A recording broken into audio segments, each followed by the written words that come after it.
What's up, guys? It's your boy Chris. Today, we're gonna be reacting to SCP-001 When Day Breaks by SCP Explained. This is just one of the few SCP-001 candidates, You know the drill. Like the video, subscribe to my channel, hit the bell button for post notifications. Bro, if you have any suggestions, comment down below. With that being said, let's get into the intro.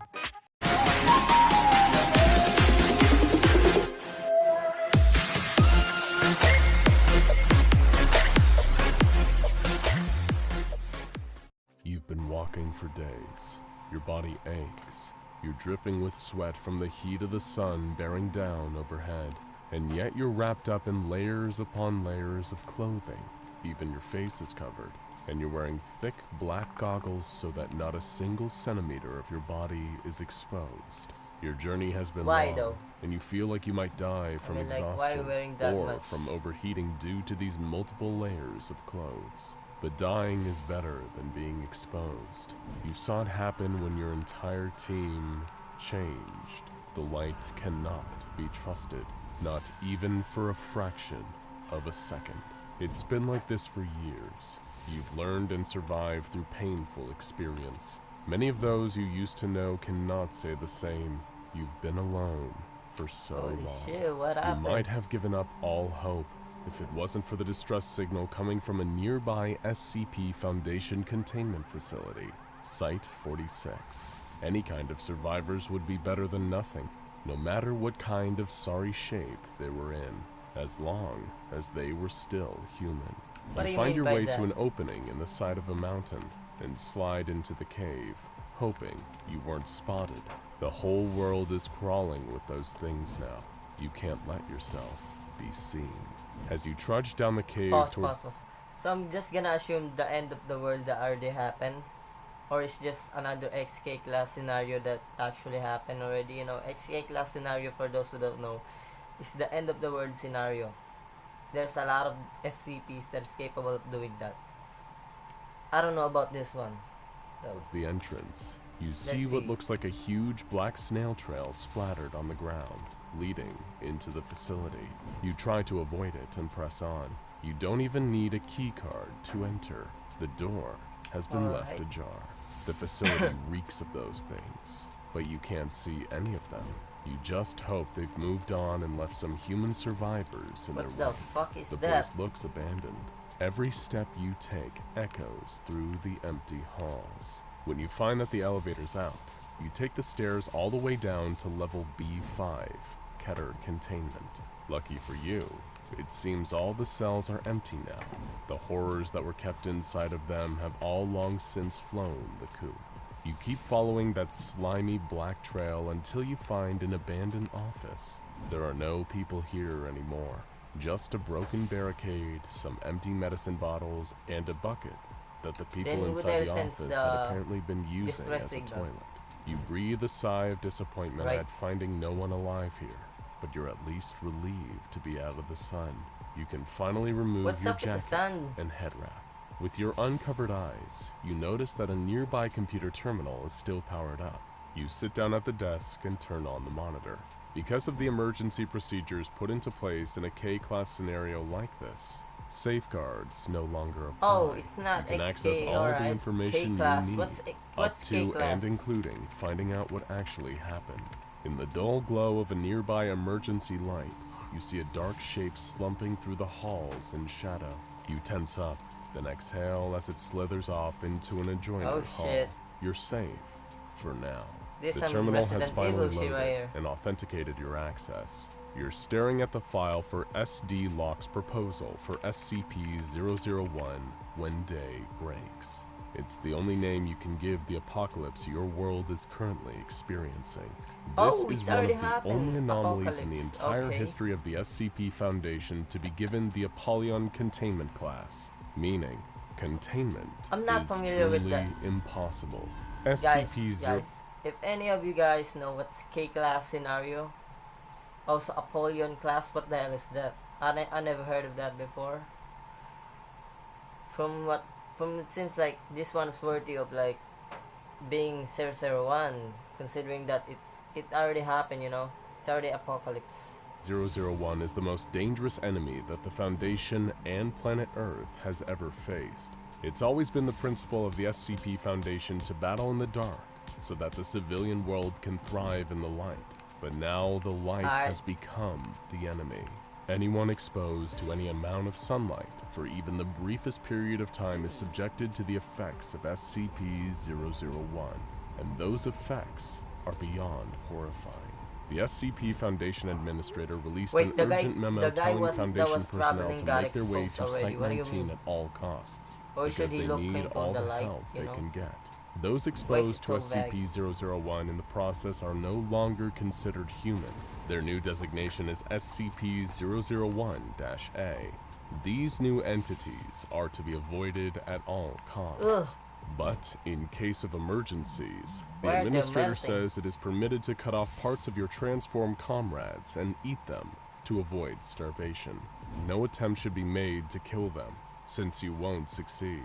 You'll just put yourself at risk. When the sun changed and became SCP-001, it instantly affected 6.8 billion innocent people. The second the visible light touched them, whether it was from the sun itself or even reflected off the moon, their bodies liquefied, melting like candle wax into puddles of living gelatinous slime. This effect isn't isolated to humans either. Any biological entity exposed to sunlight immediately underwent the same irreversible melting process into SCP-001-A, and the horror had only just begun. People transformed into SCP-001-A will remain shades of their former intelligence and personality. They may even try to will their new gooey mass into a shape resembling their original form. However, these individuals will lose their sense of self if they come into contact with other instances of SCP-001-A. When they come together, 001-A instances will bond on a molecular level, wading up into horrific giant blobs with only one purpose: integrating more matter into their bodies. That's why they have to be avoided at all costs. You continue to search the computer terminal for answers. Perhaps there was some kind of contingency plan put in place for this, some way to reverse the effects, or at least escape the nightmare Earth has become. Instead, you find a series of attachments linked to the SCP-001 file, detailing what seems to be the last days of the people who barricaded themselves in the facility. Most prominent among these were researcher Dr. Logan Igata, her partner Ari, a security officer named Commander Anad, and a few others. Dr. Igata had locked herself in the office, where she recorded her final messages to the world. In the first audio log, Dr. Igata and her companions seemed afraid, but hopeful that there may be some way out of this situation. Dr. Igata reported that most of the workers at the facility were transformed during the initial event. Their melted bodies had fused outside the facility, and now they were trying to bust their way back in. The defenses had held so far though, and they seemed confident they would hold long enough for them to figure out a way to escape this awful situation. You open the second attachment, an incident report, and realize things may not have been as hopeful as Dr. Igata let on. She reported hearing the huge mass of melted creatures hammering on the door outside again, begging for them to come out and experience the sun with them. They wanted desperately to add to their ever-growing biomass. In order to experiment with what exactly would happen, they sent out one of their few remaining D-classes wearing a full protective suit. He didn't last long. The huge creature grabbed him with tentacles made of reconstituted flesh. It began ripping off his protective suit as he screamed for mercy. It was a monster made of dozens of people and animals. He could never overpower it. The second the sun touched his skin, he melted away and was absorbed by the great mass holding him in place. Guns were ineffective against these SCP-001-A superentities. Fire would do no good. It seemed that extremely low temperatures were the only way to slow the immense blobs down. And even then, not permanently. There was one ray of light in the darkness. The site director had a secret tunnel underneath his office, connected to a tram that could hopefully take them directly to Site-19 without risk of SCP-001 exposure. It was a good plan, and by far the best option they had available to them. But the best plans often don't work in practice. You open the next detachment on the terminal. This time, it's a video feed.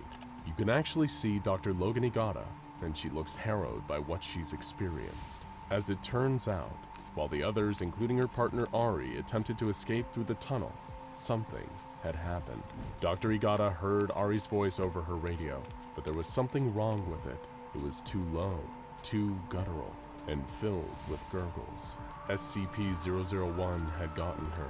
She was changed. The monster from above had crawled in through the ceiling. It had taken them, all of them, and converted them into something less than human. Any hope of escape now seemed gone. Ari told Dr. Igata that it would be fine, that it was such a bright, beautiful, sunny day outside, and she was wasting it locked up inside that office. She tormented Dr. Igata with their shared memories of picnics in the park on sunny days in the past. The monster with Ari's voice did everything it could to try to convince Dr. Igata to give up and join them, but she wasn't ready to go just yet. You look away from the screen when you hear a sound in the corner. You see a dark puddle of some unknown substance, and then some skeletal hands rising out of it. The hands are pulling themselves out of the puddle, followed by a skeletal face covered in matted hair. You have to stop yourself from screaming, until a flash from a nearby security light makes the figure disappear. It's a normal puddle, once again. Your mind is playing tricks on you. You open the next attachment, another video, and see that Dr. Igata's condition has deteriorated. She looked pale, frantic, and thin. She was using a knife to draw her own blood onto a piece of blood-stained parchment covered in strange symbols. Igata ranted about her theory. What if 001 took the minds and bodies of its victims, but not their souls? Through performing some kind of arcane blood ritual, she hoped to at least rescue and keep the soul of Ari, even if her mind and body were lost. You open the next attachment. It seemed that Agata's ritual worked, but not in the way she hoped. The twisted soul of Ari, driven mad by SCP-001, had taken over the file. It begins corrupting the text of the SCP-001 file into crazy ranting about how futile it is to fight. It then cuts to an even more frightening video feed. Dr. Igata, in her sleep, tossing and turning in a makeshift bed in the corner of her office. The camera approaches her, in first person, and lingers over her sleeping body. An oily skeletal hand reaches past the camera and runs its fingers through Dr. Igata's hair. It's that exact same hand you saw reaching out of that black puddle earlier. You must have seen Ari's lingering spirit. With a lump in your throat, you open the next attachment and watch the video.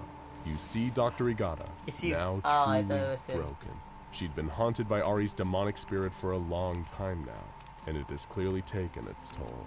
She is waving around a handgun while she speaks. She now believes there is only one way to escape, but not like this. She doesn't want the gun to draw attention to her body. She doesn't want to become part of that mass, even if she is dead.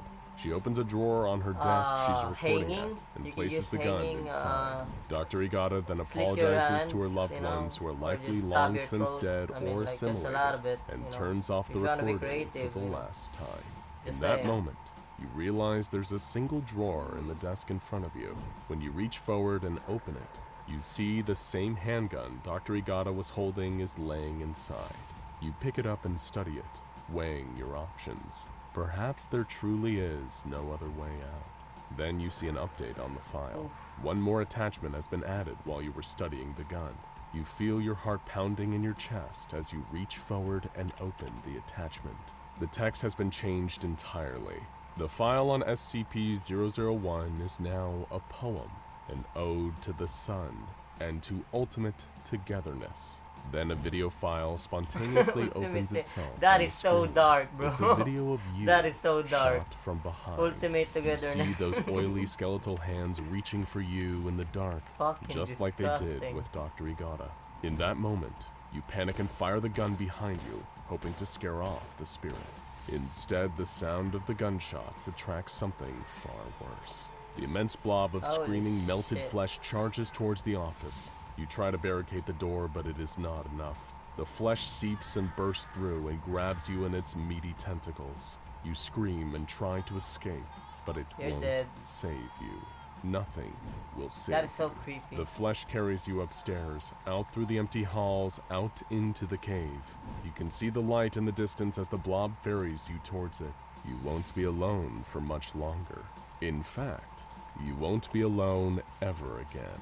Now check out SCP-001, the Scarlet Yo. King, and SCP-0... Yo guys, this is the fuck. That's SCP-001 or Candidate to 001 when day breaks by SCP explain.